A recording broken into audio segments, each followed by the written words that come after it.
Bismillahirrahmanirrahim. Assalamualaikum warahmatullahi wabarakatuh. Innal hamdalillah, salatan wa salaman ala Rasulillah sallallahu alaihi wasallam wa ala alihi wa ashabihi wa man tabi'ahu bi ihsanin ila yaumiddin. Summa amma ba'du.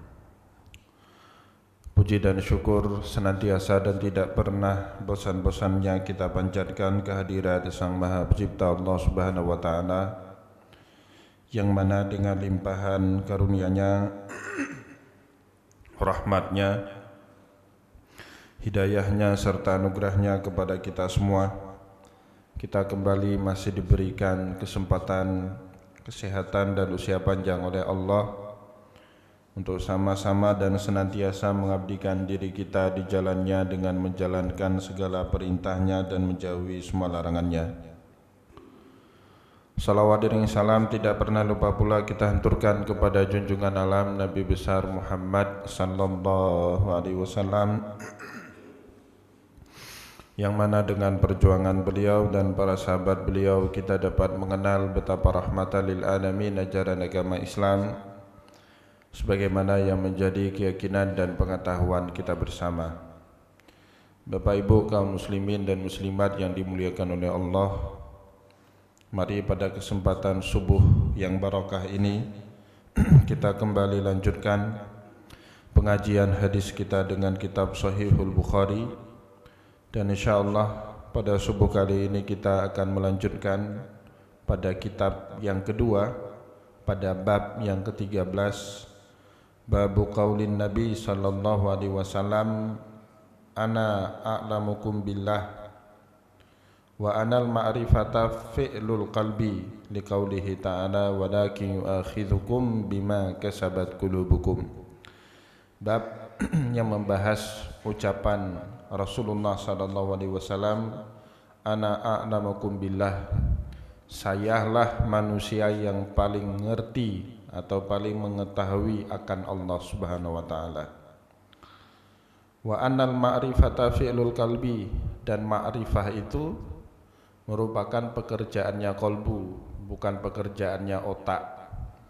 Ya, karena dalam ajaran Islam salah satu alat yang berfungsi untuk menghadirkan pengetahuan di dalam diri manusia, atau alat yang dianugerahkan kepada kita untuk mampu mengognisi pengetahuan, itu bukan hanya sebatas otak, tapi juga ada yang namanya qalbu.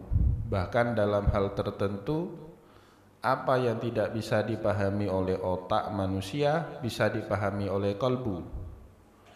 Yang namanya otak, Bapak Ibu kaum muslimin dan muslimat yang dimuliakan oleh Allah, sulit betul mendamaikan dua pernyataan yang saling bertentangan. Tidak bisa didamaikan itu otak kita. Kalau ada orang yang mengatakan 5 tambah 5 10, otak kita dengan mudah menerima dan mencerna pernyataan itu. Tapi kalau ada yang mengatakan kepada kita 5 tambah 5 itu 11, ya, kita akan berontak. Kita akan membantah, ini tidak benar. Boleh jadi dia tidak pintar matematik, atau pintar matematik tapi tujuannya membohongi orang, ya, bisa jadi antara dua kemungkinan itu. Tapi yang namanya qalbu itu dia punya peran bisa mendamaikan dua hal yang saling bertentangan. Itu qalbu, cara kerjanya itu mendamaikan. Dalam kehidupan sehari-hari kita sering mendengar ada orang yang mengucapkan, saya benci sama suami saya, tapi saya tidak mau dicerai karena saya masih rindu sama dia. Itu bagaimana mungkin antara kalimat benci dengan kalimat rindu itu suatu hal yang bertentangan, tapi terucap dalam kehidupan kita. Ini maknanya apa?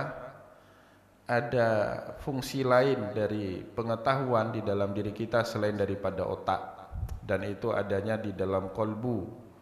Ya, sesuatu yang sulit kita cerna dengan akal sehat, tetapi kalau kita mengedepankan intuisi dalam kalbu kita, kita bisa memahami hal-hal yang nampaknya berbeda-beda tersebut. Maka di sini juga Imam Bukhari memberi judul bab yang ke-13-nya itu dengan wa annal ma'rifata fi'lul qalbi. Yang namanya ma'rifah itu terutama nanti ma'rifatullah, ya, puncak prestasi seorang beriman dalam Islam itu ketika dia mampu mengenali Tuhan yang telah menciptakannya, dan itu bukan pekerjaannya otak tapi pekerjaannya kolbu. Kalau seandainya manusia diasah otaknya terus, boleh jadi dia cerdas secara intelektual tapi nanti tidak matang secara spiritual dan emosional.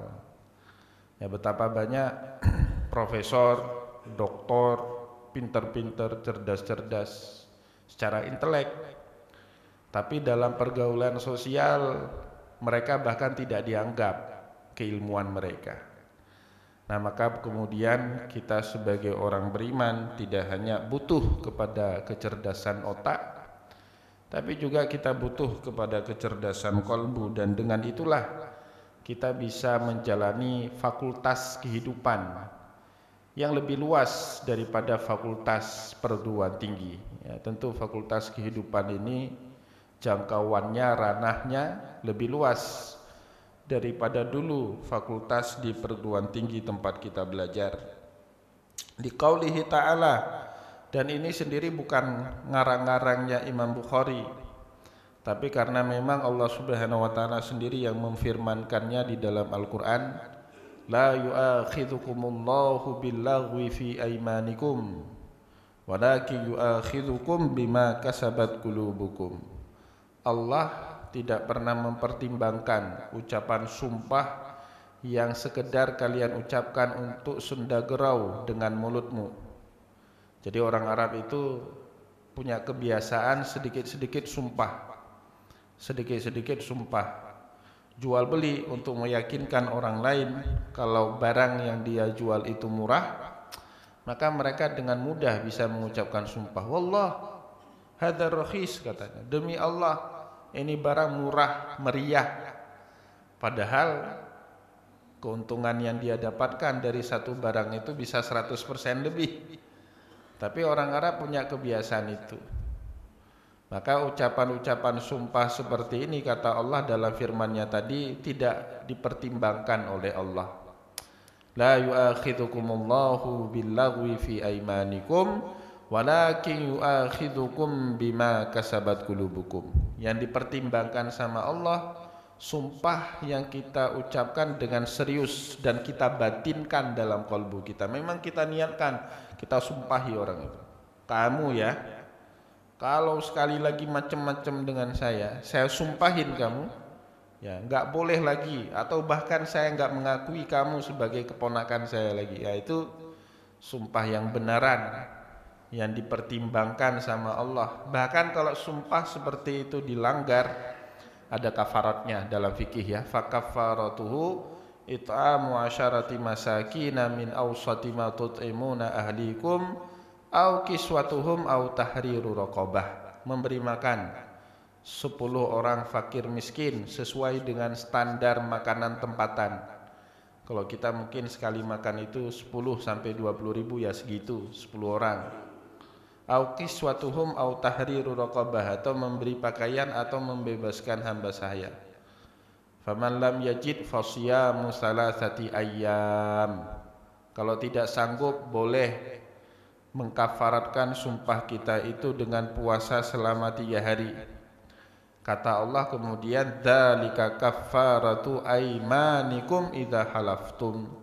Itulah caranya kalian mengkafarat sumpah yang kalian sendiri langgar setelah kalian ucapkan. Sumpah seperti apa? Sumpah yang kita seriusi dengan jiwa kita, dengan kolbu kita. Nah, maka kemudian Imam Bukhari juga memberi judul bab yang ke-13 ini, wa annal ma'rifata fi'lul qalbi. Ma'rifahnya Allah itu bukan pekerjaan otak, karena yang namanya otak manusia sulit membenarkan sesuatu yang tidak bisa dilihat. Susah manusia itu, karena nggak bisa dilihat. Allah itu mana? Nggak bisa dilihat. Meskipun kita sholat selalu membaca iyyaka na'budu wa iyyaka nasta'in, itu kan kata ganti untuk orang kedua, Pak. Kamu itu, engkau itu, Anda itu kata ganti untuk orang kedua. Kita akan menggunakan kata kamu kalau orang yang kita ajak bicara atau lawan bicara kita itu ada di hadapan kita. Tapi kalau orangnya tidak ada di hadapan kita, kita akan menggunakan kata ganti untuk orang ketiga, dia. Untuk orang ketiga tunggal, dia. Allah tidak ada di hadapan kita pada saat kita sholat. Maka seharusnya kalau pakai gramatikal bahasa Arab, ayat itu berbunyi iyyahu na'budu wa iyyahu nasta'in. Kepadanya lah kami menyembah. Ya kan? Karena memang faktanya Allah tidak ada di hadapan kita, Bapak Ibu. Maka seharusnya ayat itu kalau mutabaqatul hal, sesuai dengan otak kita, Allah tidak ada di hadapan kita, kita pakai kata ganti untuk orang ketiga tunggal, dia. Kepadanya lah kami menyembah dan kepadanya lah kami mintai pertolongan, iyyahu na'budu wa iyyahu nasta'in. Tapi sejauh bacaan saya, apapun mazhab dan sekte dalam Islam, tidak ada yang baca Al-Fatihahnya seperti itu. Semuanya baca Al-Fatihahnya iyyaka na'budu wa iyyaka nasta'in. Kepadamu lah, seolah-olah Allah itu ada di hadapan kita. Kepadamu lah kami menyembah dan kepadamu lah kami mintai pertolongan. Iyyaka na'budu wa iyyaka nasta'in. Sesuai dengan sabda Nabi dalam hadis yang lain, apa itu ihsan? Ketika malaikat Jibril bertanya kepada Rasulullah tentang ihsan, dijawab oleh Nabi Muhammad, ihsan itu anta'budallaha ka'annaka tarahu. Anda nyembah Allah seolah-olah Allah itu ada di hadapan Anda. Fa illam takun tarahu fa innahu yarak. Jika Allah tidak ada di hadapan Anda, rasakanlah seolah-olah dia melihat Anda, kata Rasulullah kan.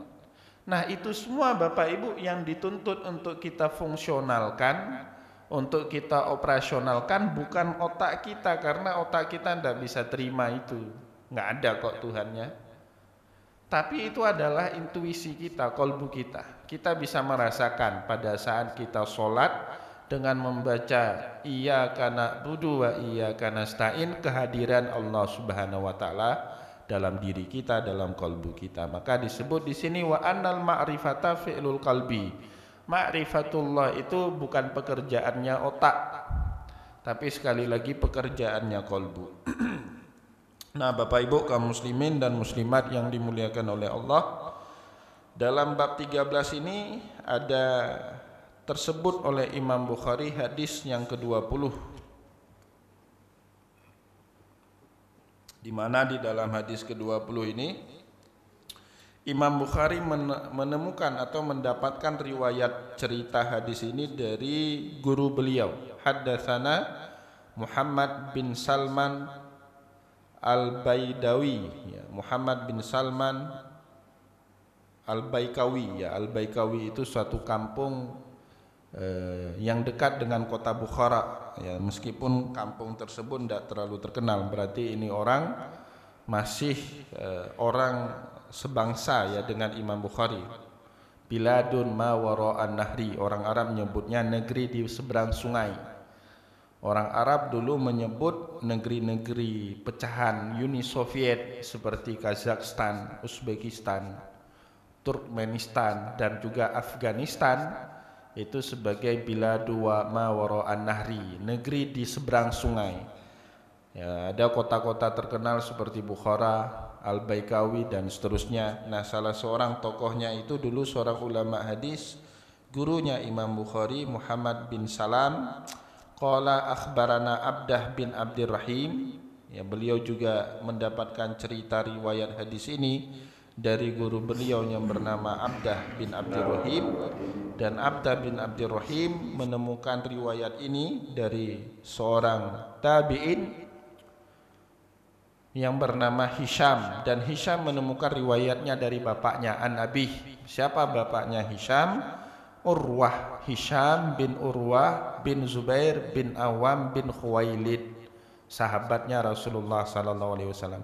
Khuwailid itu sendiri merupakan bapak dari istri pertama Nabi, Khadijah binti Khuwailid. Jadi Awam itu merupakan saudaranya Khadijah. Awam kelak punya anak namanya Zubair, Zubair bin Awam, keponakan daripada Khadijah binti Khuwailid. Kelak Zubair bin Awam ini nikah dengan salah seorang putri Abu Bakar As-Siddiq, kakaknya Sayyidah Aisyah, kakaknya istri Nabi Muhammad yang kedua, ya, Asma binti Abi Bakrin. Dari pernikahan ini banyak dikaruniai anak. Anak pertama namanya Abdullah bin Zubair bin Awam, menjadi gubernur Mekah. Namun tahun 65 Hijriah dia tidak setuju dengan keputusan Muawiyah yang dengan sepihak mengangkat putra mahkotanya Yazid menjadi khalifah. Maka dia melawan tapi kena tangkap, akhirnya dipancung sedang melakukan sholat. Jadi orang pertama sekali yang sebelum dipancung minta izin untuk menunaikan sholat 2 rakaat, nah itu bukan Nabi ya. Nabi Muhammad kan meninggalnya normal Bapak Ibu ya, tapi itu praktik yang dikerjakan oleh sahabat Nabi namanya Abdullah bin Zubair bin Awam. Saat ia jadi gubernur Mekah, kota Mekah diserang, dia ditangkap, kemudian dia minta izin sebelum dieksekusi untuk sholat 2 rakaat. Belum tuntas mengerjakan sholat 2 rakaat, sudah dipancung terlebih dahulu. Nah nanti Zubair bin Awam punya putra yang lain namanya Urwah. Urwah ini punya putra lagi namanya Hisham. Hisham ini termasuk seorang tabi'in di masanya ya.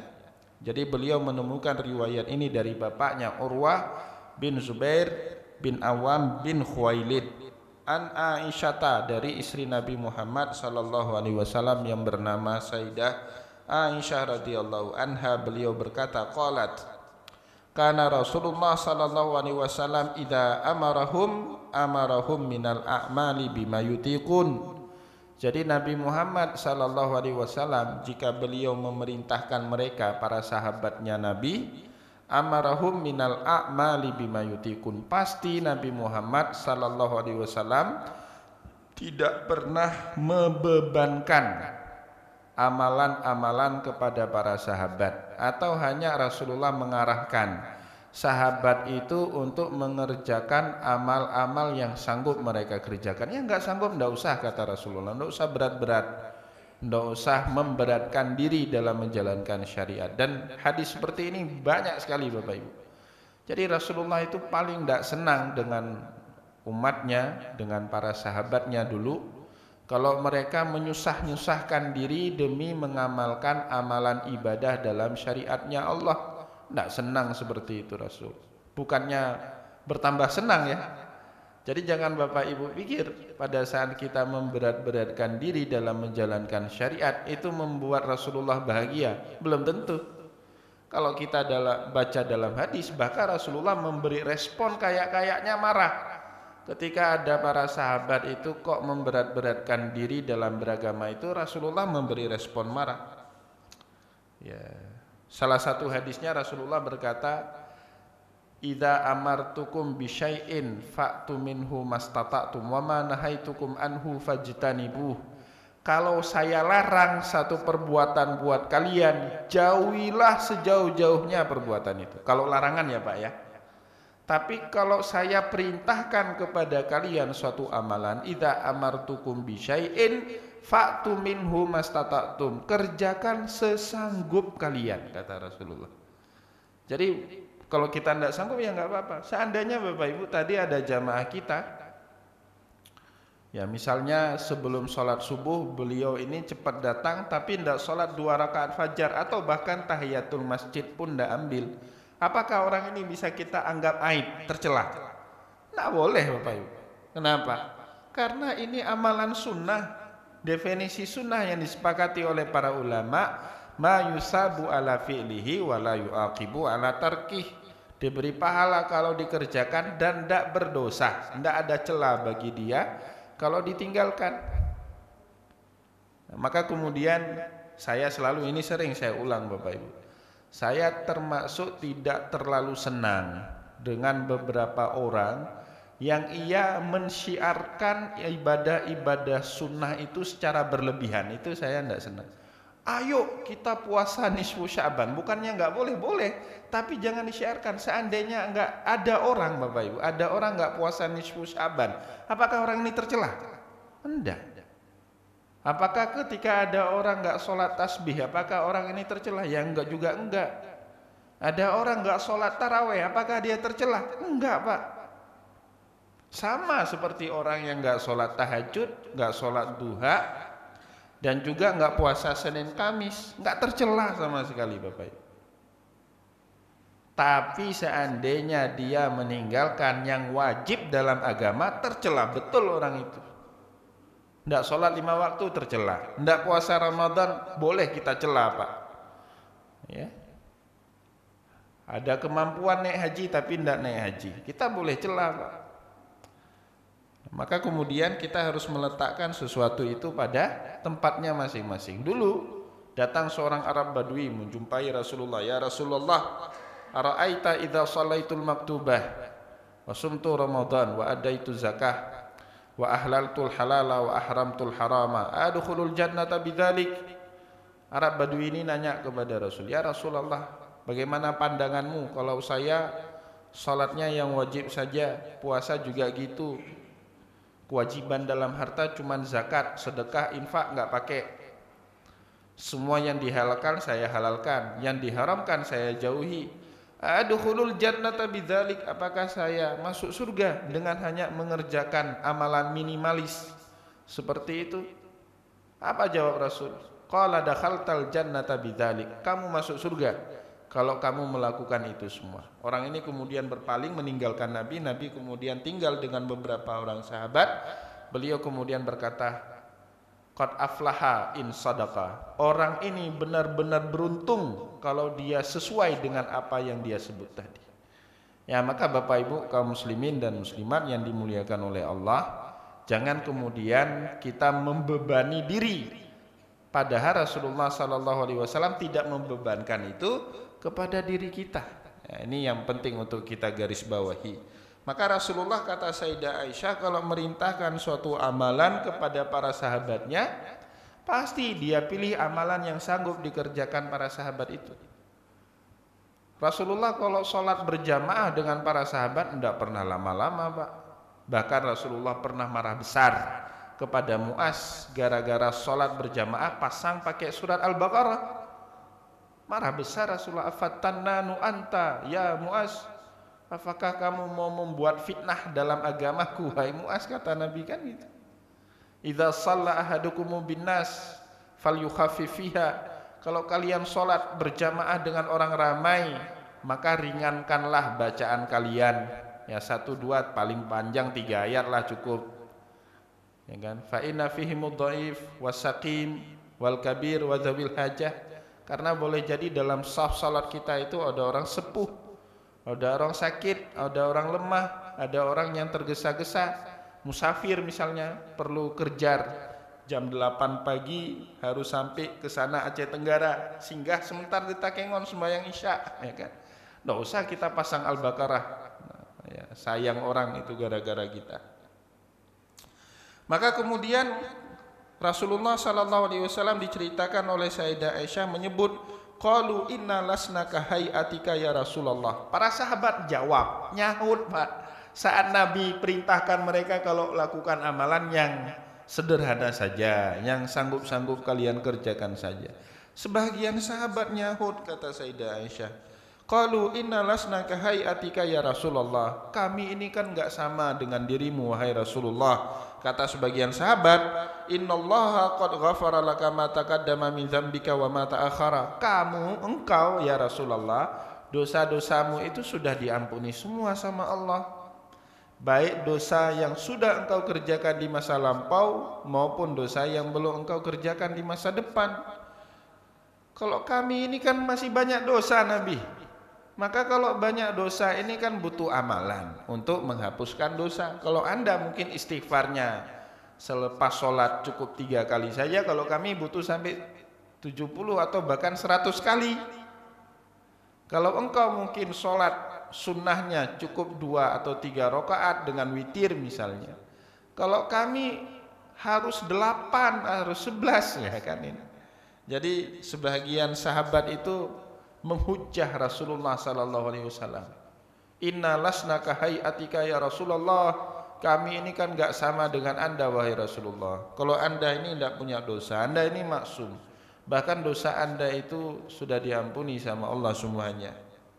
Gimana respon Nabi kemudian? Kata Sayyidah Aisyah, Nabi bukannya senang dihujjah sama sahabat seperti itu. Fayaghdabu hatta yu'raful ghadabu fi wajhihi. Nabi Muhammad kemudian marah sehingga kami tahu betul Nabi Muhammad sedang marah yang nampak dari raut wajah beliau. Summa yaqul, kemudian Rasulullah sallallahu alaihi wasallam berkata, inna atqakum wa a'lamakum billah.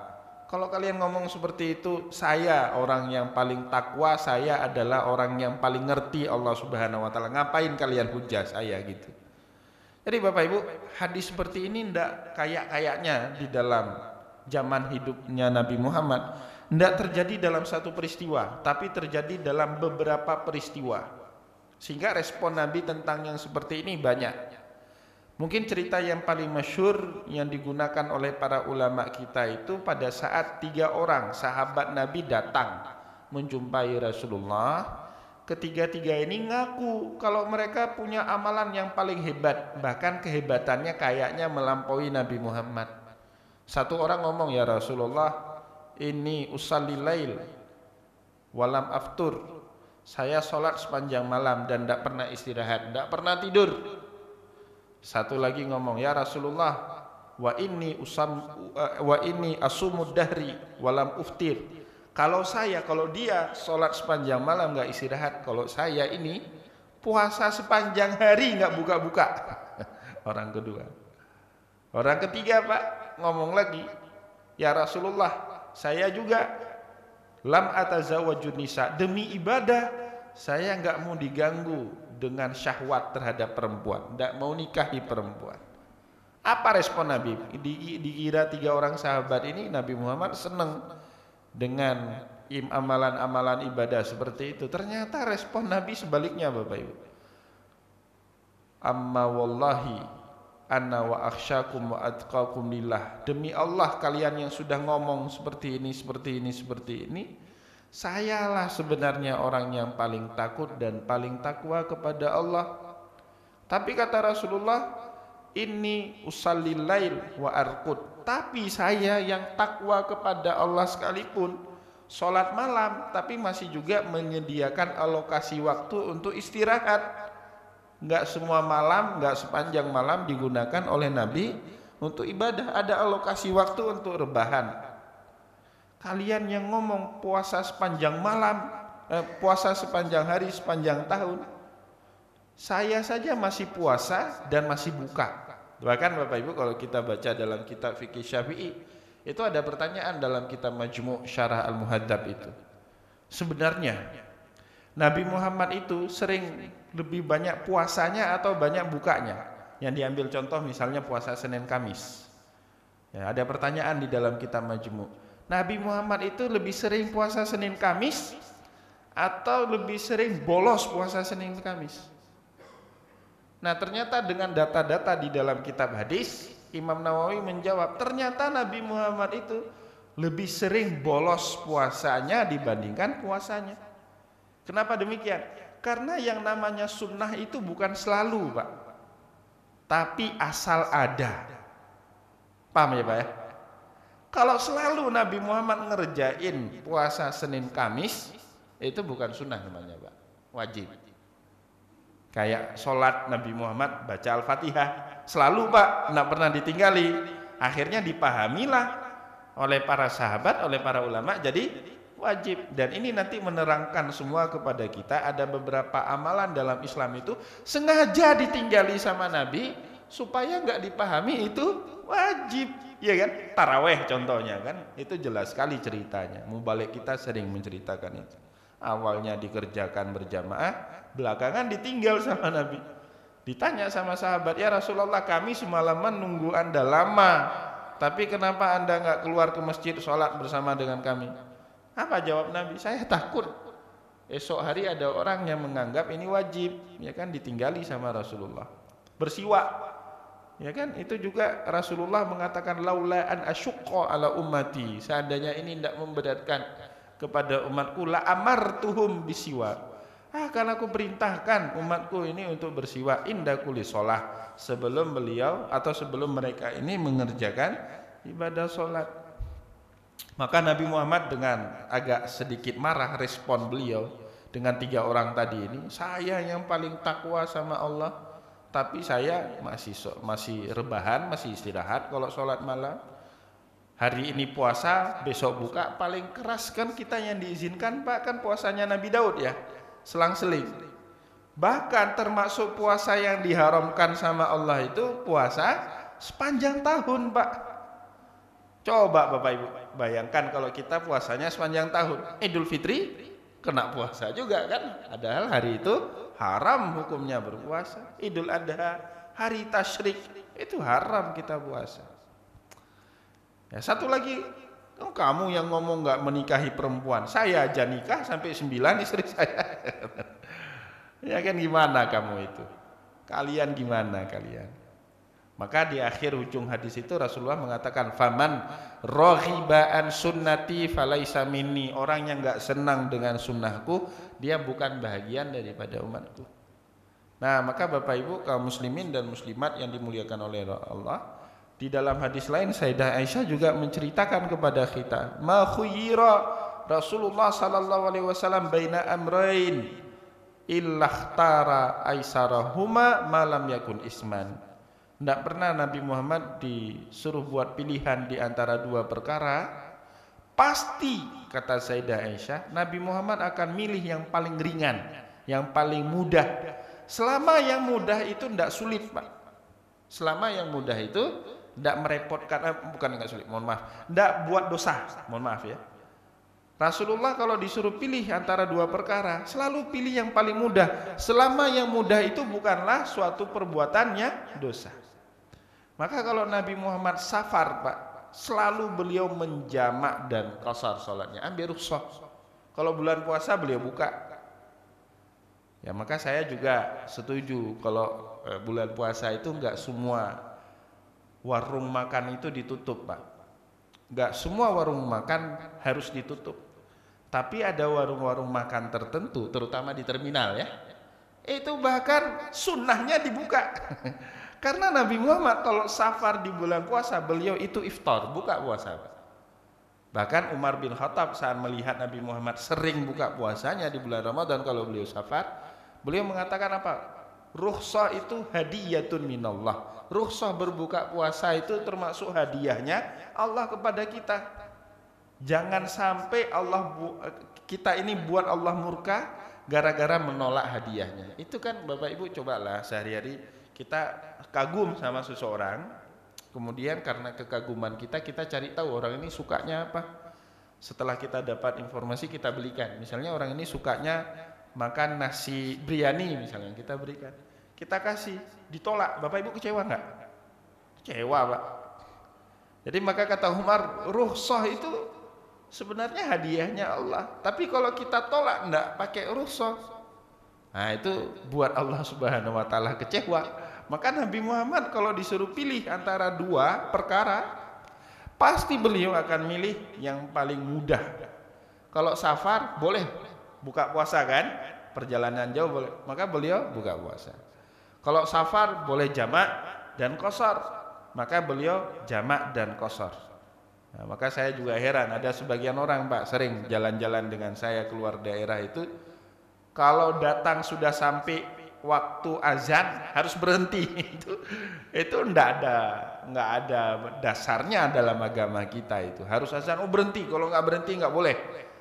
Yang namanya kita musafir ini boleh jamak dan boleh qasar. Jamaknya boleh takdim dan juga boleh takhir. Maka janganlah mempersulit diri itu ya, jangan mempersulit diri.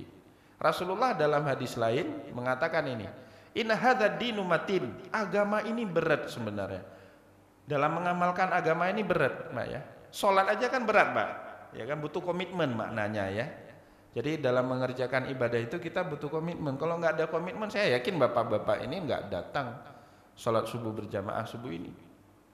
Maka nasihat Nabi karena berat, fa'aughil fihi birifqin, santunilah dirimu dengan baik dalam menjalankan agama. Bagaimana kita menyantuni diri?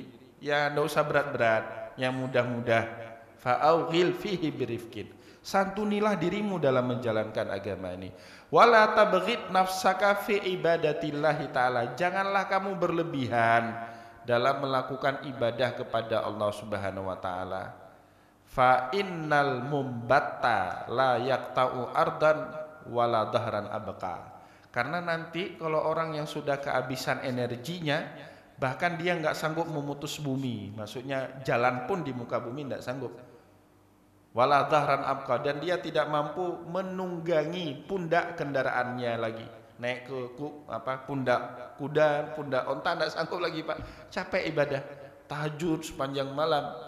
Akhirnya pagi hari tidak sanggup lagi bekerja, iya kan?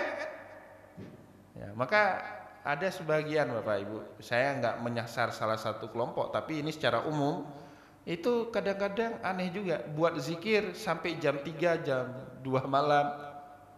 Padahal besok hari yang ngikut-ngikut zikir ini kan harus kerja Pak, harus cari nafkah. Itu tidak dibenarkan sebenarnya kalau kita pakai hadis nomor 20 dalam Sahih Bukhari ini. Disuruh santuni diri kita ya sama Rasulullah sallallahu alaihi wasallam. Nafsuka matiyatuka dalam hadis yang lain. Farfuk biha. Jiwamu, dirimu adalah kendaraanmu, maka sayangilah kendaraanmu itu supaya kamu bisa menungganginya untuk kepentingan dunia atau untuk kepentingan akhirat. Kalau kita semalaman ibadah terus, siang harinya juga puasa, gimana caranya kita menyantuni diri kita, menyantuni keluarga kita? Maka Bapak Ibu, di zamannya Rasulullah dulu ada seorang sahabat ahli ibadah, hobinya ibadah, Abu Dzar Al-Ghifari. Suatu hari didapati oleh Salman ibadahnya berlebihan sehingga dia abai sama keluarga, abai sama anak istri. Dinasehati sama Abu Dzar. Dinasehati Abu Dzar sama Salman karena yang nasihatinya selevel, Abu Dzar mengabaikan. Sehingga Salman ngelapor sama Nabi, ya Rasulullah, ini kayaknya Abu Dzar sudah muncul gejala berlebihan, al-ghulu ya dalam agama. Maka dipanggil, Abu Dzar itu dipanggil sama Rasul. Ya Abu Dzar, innalaka fi jasadika haq, wa innalaka li rabbika haq, wa innalaka li ahlika haq, fa'atu kulladzi haqqin haqqah. Abu Dzar, kamu memang punya hak sama Tuhanmu, tapi juga badanmu punya hak untuk kamu santuni, dan keluargamu juga punya hak, maka berikanlah setiap hak itu pada porsinya masing-masing. Baik Bapak Ibu kaum muslimin dan muslimat yang dimuliakan oleh Allah, kita cukupkan pengajian kita pada subuh yang mulia ini. Semoga apa yang kita sampaikan pada subuh kali ini bisa menghadirkan banyak manfaat buat kita semua. Tentu juga saya mohon maaf jika ada kesilapan kata dan kesalahan sikap. Wallahu muwaffiq ila aqwamit thariq wa nasrun minallah fatul karib. Wassalamualaikum warahmatullahi wabarakatuh.